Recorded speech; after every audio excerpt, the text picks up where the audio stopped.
Hello दोस्तों, नमस्कार। स्वागत है आप सभी का अपने चैनल साहित्य ज्ञान धारा में। आशा करती हूँ आप सभी लोग स्वस्थ होंगे, मस्त होंगे, पढ़ रहे होंगे। जिन लोगों ने चैनल को सब्सक्राइब कर रखा है उनका बहुत बहुत आभार, बहुत बहुत धन्यवाद। तो बिना किसी देरी के पढ़ते हैं कवियों की श्रृंखला में इला चंद्र जोशी के बारे में। तो ये कवियों का जीवन परिचय ही चल रहा है अभी इतने दिनों से जो हम लोग पढ़ रहे हैं। इसमें कवियों का जो है जन्म, मृत्यु और उनकी प्रमुख रचनाएं, प्रमुख उपाधियां, प्रमुख कथन, यही सब है। तो परीक्षा के दृष्टिकोण से अत्यंत ही महत्वपूर्ण टॉपिक है। तो आप लोग वीडियो को पूरा देखा करिए और वीडियो अगर अच्छी लगे तो लाइक किया करिए, नहीं अच्छी लगे तो कोई बात नहीं है। जहाँ पर कमी रहे आप लोग कमेंट के माध्यम से बता सकते हैं। तो चलिए देखते हैं इलाचंद्र जोशी जी के बारे में। इनका समय 1903 से लेकर 1985 ईस्वी के मध्य माना जाता है। इलाचंद्र जोशी का जन्म 13 दिसंबर 1903 को अल्मोड़ा में हुआ। इलाचंद्र जोशी जी प्रेमचंदोत्तर युग के मनोविश्लेषणात्मक उपन्यास प्रवृत्ति के उपन्यासकार हैं। इलाचंद्र जोशी का उपन्यास लज्जा पहले घृणामयी के नाम से प्रकाशित हुआ। इलाचंद्र जोशी का उपन्यास पर्दे की रानी वैश्या समस्या से संबंधित है। तो कहते हैं ना, जैसे कि लोग कहते हैं कि पर्दे में तो भैया रानी रहती है, वेश्याओं का तो कोई ठौर ठिकाना नहीं होता है। तो इसमें जो पर्दे की रानी है रचना, इसमें क्या है, वैश्या समस्या से संबंधित रचना मानी जाती है। और जो लज्जा है पहले किस नाम से प्रकाशित हुई थी, तो घृणामयी के नाम से प्रकाशित हुई थी।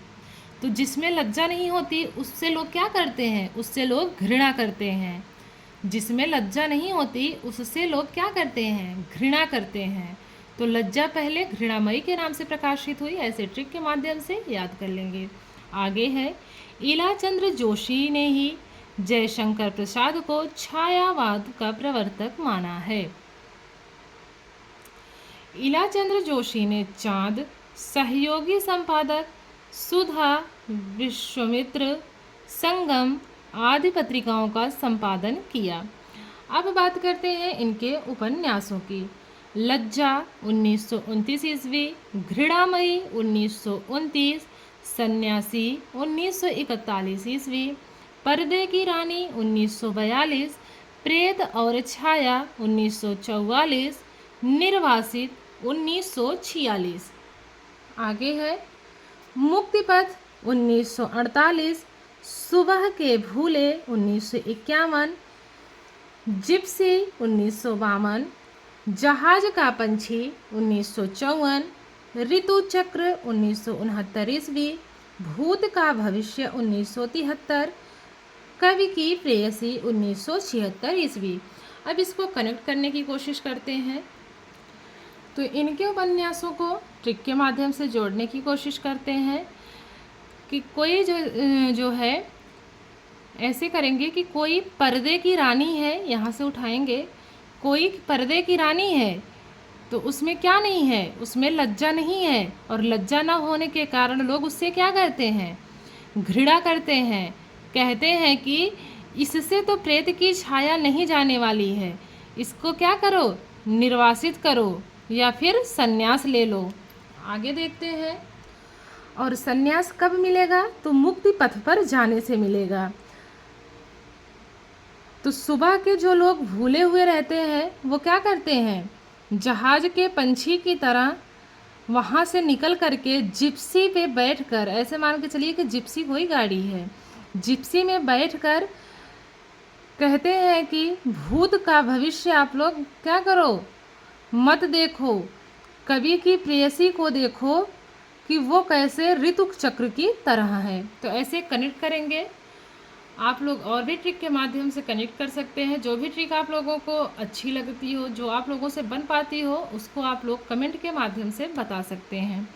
आगे बात करते हैं कहानी संग्रह की। तो इनकी कहानी संग्रह कौन कौन सी हैं, धूप रेखा 1938 ईस्वी, दिवाली और होली 1942, रोमांटिक छाया 1943, आहुति 1945, खंडहर की आत्माएं 1948 ईस्वी, डायरी के नीरस पृष्ठ 1951 ईस्वी, कंटीले फूल लचीले कांटे 1957 ईस्वी। अब देखते हैं इनकी कहानी संग्रह की ट्रिक।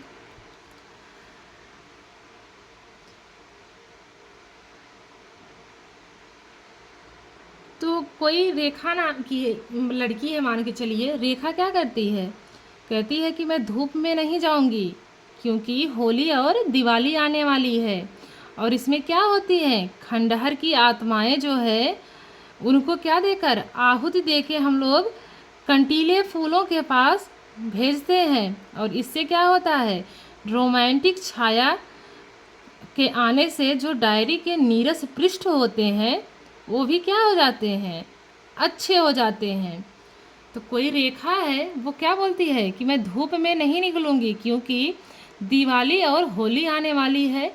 और इसमें जो है खंडहर की आत्माओं को क्या दी जाती है, आहुति दी जाती है।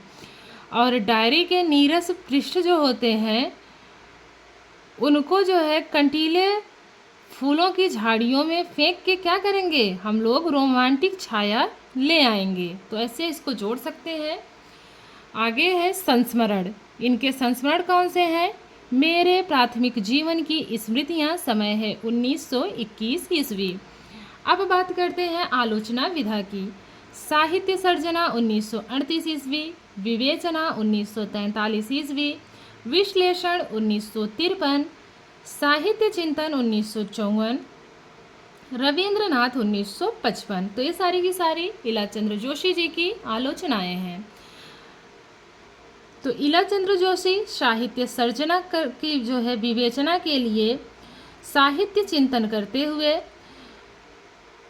रविंद्रनाथ का क्या करते हैं, विश्लेषण करते हैं। ऐसे जोड़ेंगे इसको कि इलाचंद्र जोशी साहित्य सर्जना के लिए साहित्य चिंतन करते हुए क्या करते हैं, विवेचना करते हैं। किसकी विवेचना करते हैं? रविंद्रनाथ की विवेचना करते हैं। और बाद में फिर क्या करते हैं, विश्लेषण भी करते हैं। तो इसको जो है इस प्रकार से देखेंगे। अब देखते हैं इनसे बनने वाले परीक्षोपयोगी महत्वपूर्ण प्रश्नों के बारे में। तो जो भी परीक्षा में महत्वपूर्ण प्रश्न इनसे बन सकते हैं एक बार उसको भी देख लेते हैं हम लोग। पहला प्रश्न है, इलाचंद्र जोशी का जन्म कब हुआ? 1901, 1902, 1903 या फिर 1904। तो इलाचंद्र जोशी का जन्म 1903 ईस्वी में हुआ। इलाचंद्र जोशी का जन्म कहाँ हुआ? बेनीपुर गांव, मुजफ्फरपुर बिहार, भयाना ग्वालियर उत्तर प्रदेश, अल्मोड़ा उत्तराखंड, चुनार गांव मिर्ज़ापुर उत्तर प्रदेश। तो इलाचंद्र जोशी का जन्म अल्मोड़ा उत्तराखंड में हुआ था। तीसरा वाला ऑप्शन बिल्कुल सही है। अगला प्रश्न है, इलाचंद्र जोशी किस प्रकार के उपन्यासकार हैं? ऐतिहासिक, मनोविश्लेषणात्मक, आंचलिक या प्रयोगवादी? तो इलाचंद्र जोशी मनोविश्लेषणात्मक उपन्यासकार माने जाते हैं। दूसरा वाला ऑप्शन बिल्कुल सही है। इलाचंद्र जोशी का पहला उपन्यास है घृणामयी, लज्जा, सन्यासी, पर्दे की रानी। तो जो इनका पहला उपन्यास है वो घृणामयी है और बाद में इसका नाम क्या हो गया, तो लज्जा हो गया। आगे देखते हैं। अगला प्रश्न है, इलाचंद्र जोशी का पहला उपन्यास घृणामयी का प्रकाशन वर्ष क्या है? 1930, 1929, 1931 या फिर 1932? तो वो है 1929 ईस्वी। तो इसको इस प्रकार से कनेक्ट करेंगे कि 29 वर्ष की अवस्था में जिसको लज्जा नहीं आती उससे लोग क्या करते हैं, घृणा करते हैं।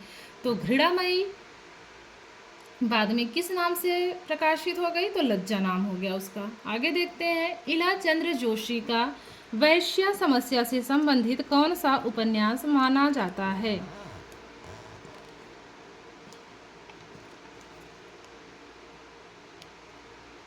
तो वो है घृणामयी, लज्जा, सन्यासी या फिर पर्दे की रानी। तो वो है घृणामयी।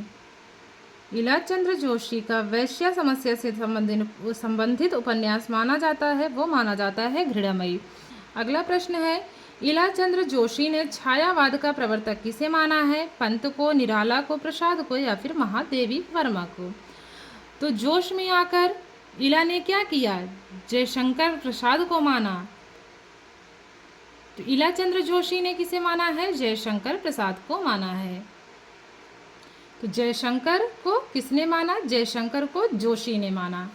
आगे देखते हैं, इलाचंद्र जोशी ने किस पत्रिका का संपादन कार्य किया था? चांद, सुधा, विश्वामित्र या फिर उपर्युक्त सभी? तो उन्होंने सभी पत्रिकाओं का संपादन किया था। तो जो उपर्युक्त सभी वाला आंसर है बिल्कुल सही है। अगला प्रश्न है, मेरे प्राथमिक जीवन की स्मृतियां संस्मरण किनका है? जैनेन्द्र कुमार, इलाचंद्र जोशी, लक्ष्मी नारायण मिश्र, रामकुमार वर्मा। तो ये है इलाचंद्र जोशी। आगे है, इलाचंद्र जोशी का प्रथम कहानी संग्रह है आहुति, खंडहर की आत्माएं, धूप रेखा या फिर रोमांटिक छाया? तो वो है धूप रेखा। तो क्या है? वो धूप रेखा है। अगला प्रश्न देखते हैं, इलाचंद्र जोशी की आलोचना है साहित्य सीकर, साहित्य देवता, साहित्य समालोचना, साहित्य सर्जना? तो इलाचंद्र जोशी क्या करते हैं? साहित्य सर्जना करते हैं। तो ये चौथा वाला ऑप्शन बिल्कुल सही है। अगला प्रश्न है, भूत का भविष्य उपन्यास का प्रकाशन वर्ष है 1973, 1977, 1974 या फिर 1985? तो जो भूत का भविष्य उपन्यास है इसका प्रकाशन वर्ष 1973 ईस्वी माना जाता है। आगे है, खंडहर की आत्माएं कहानी संग्रह का प्रकाशन वर्ष है 1951, 1948, 1954, 1945? तो जो खंडहर की आत्माएं कहानी संग्रह है इसका प्रकाशन वर्ष है 1948 ईस्वी। जहाज का पंछी उपन्यास का प्रकाशन वर्ष है 1951, 1948, 1954 या फिर 1945? तो जो जहाज का पंछी उपन्यास है इसका प्रकाशन वर्ष है 1954 ईस्वी। अगला प्रश्न देखते हैं, कवि की प्रेयसी उपन्यास का प्रकाशन वर्ष है 1973, 1977, 1974 या फिर 1976? तो कवि की प्रेयसी जो उपन्यास है इसका प्रकाशन वर्ष 1976 माना जाता है। आगे है, जिप्सी उपन्यास का प्रकाशन वर्ष है 1951, 1948, 1952 या फिर 1945? तो जिप्सी में बैठकर कितने लोग आते हैं? जिप्सी में बैठकर 52 लोग आते हैं। तो 52 लोग आते हैं, मतलब 1952। आगे है, मुक्ति बोध उपन्यास का प्रकाशन वर्ष है 1951, 1948, 1954, 1945? तो जो दूसरा वाला ऑप्शन है 1948 बिल्कुल सही है। आगे है, प्रेम की छाया उपन्यास का प्रकाशन वर्ष है 1951, 1948, 1944 या फिर 1945? तो प्रेत की छाया उपन्यास का प्रकाशन वर्ष है 1944 ईस्वी।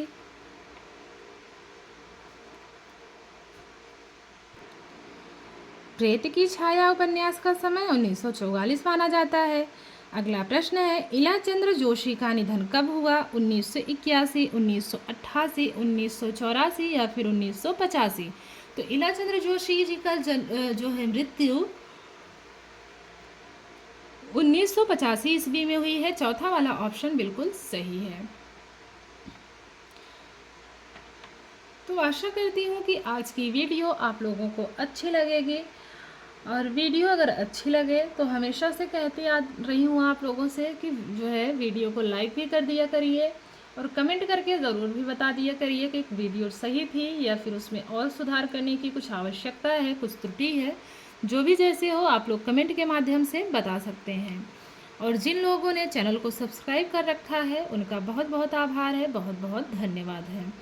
तो मिलते हैं कवियों की श्रृंखला में एक और कवि के साथ। तब तक के लिए सभी को जय श्री राधे कृष्णा, नमस्कार।